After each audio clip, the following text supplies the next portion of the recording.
So it's official, Mitsubishi has completely abandoned what made them special. One of the greatest rally legends is about to disappear forever. While we were all scrolling YouTube shorts, Mitsubishi just killed off their last affordable car.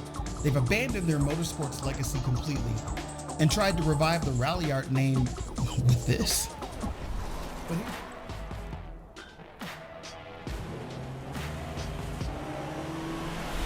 But here's the thing.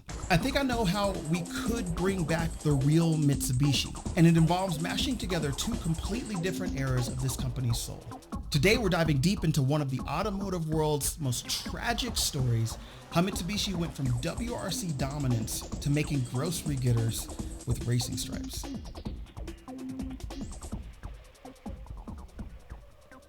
We're going to explore Mitsubishi's incredible rally DNA, reveal their recent desperate attempt to revive the rally art nameplate, and I'm going to show you my wild idea to combine the spirit of the legendary 98 Evo 5 with the modern Mirage in a way that might actually make some sense. Plus, I'm dropping some exclusive merch inspired by that iconic yellow Evo 5 at the end, so stick around for that.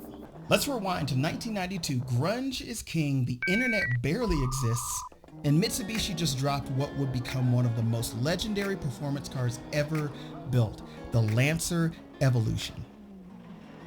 This wasn't just another sports car, this was rally racing DNA wrapped in a street legal package, 244 horsepower from a turbocharged 2-liter all-wheel drive and a chassis that could dance through the corners like it was choreographed. But here's where it gets insane. They didn't just make one and call it good. They made 10 generations, each one an evolution of perfection. By the time we hit the Evo 5 in 98, this yellow beauty right here, they had it dialed in.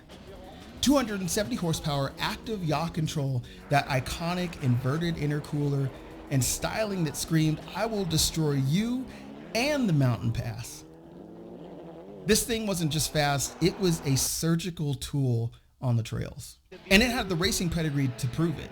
Tommy Mäkinen won 4 consecutive World Rally Championships from 96 to 99. 4!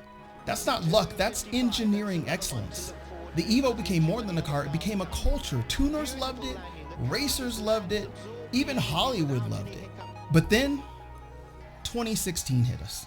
Mitsubishi killed the Evo. They just stopped making it. The reason? SUVs sell better, crossovers are what everybody wants. Nobody wants performance cars anymore. For nearly a decade, Mitsubishi became the automotive equivalent of that friend who had peaked in high school. Remember when they made Rally Legends? Yeah, now they make the Mirage.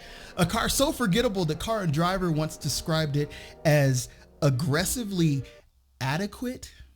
But here's the kicker. In 2023, someone at Mitsubishi headquarters actually had the brilliant idea to bring back rally art. Hey, remember rally art? That nameplate that people loved? Yeah, we should slap that on some economy cars. It'd be great. And thus the 2024 Mirage rally art was born. A car with rally-inspired graphics on a 78 horsepower grocery getter. I mean, it's like putting racing stripes on the shopping cart. And the worst part, they discontinued the Mirage entirely for 2025.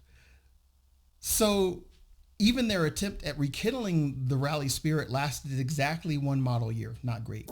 So it's official. Mitsubishi has completely abandoned what made them special. But what if there was a way to honor both sides of Mitsubishi's story? Check this out. What if we took the soul of the legendary 98 Evo 5 and merged it with the practicality that modern Mitsubishi was trying to achieve with the Mirage? Here's my vision. Take the Mirage's efficient platform, because honestly, not everybody needs 300, 400 horsepower, but you give it the Evo's DNA.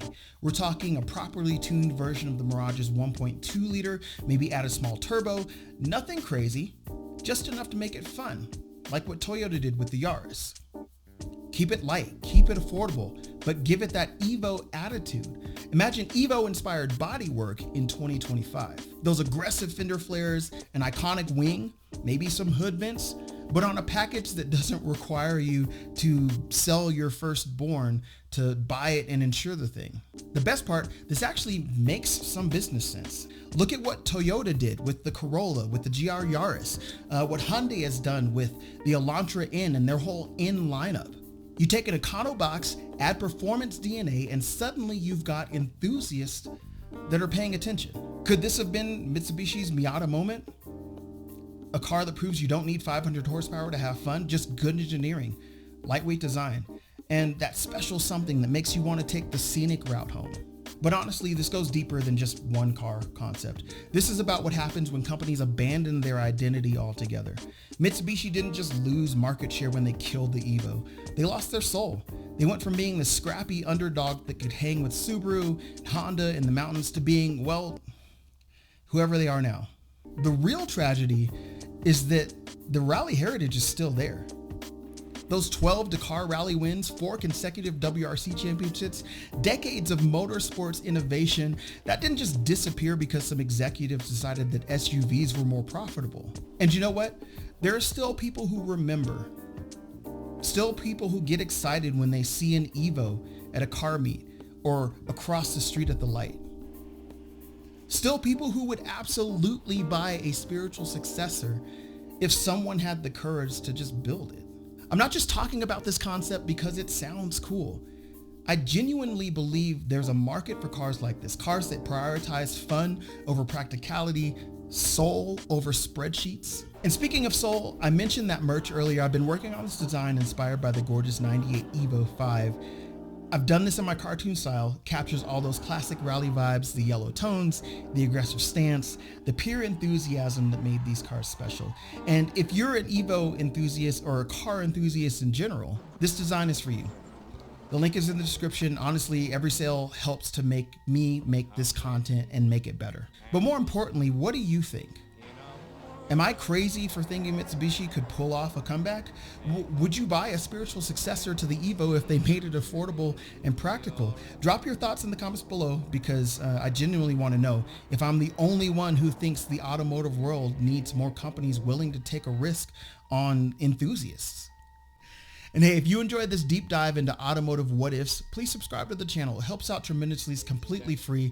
And I've got a ton more videos just like this coming out in the future. There's a whole world of automotive dreams out there waiting to be explored. So until next time, keep the dream alive, keep remembering. And sometimes the best way to honor the past is to imagine a better future. God bless. I'll see you in the next video.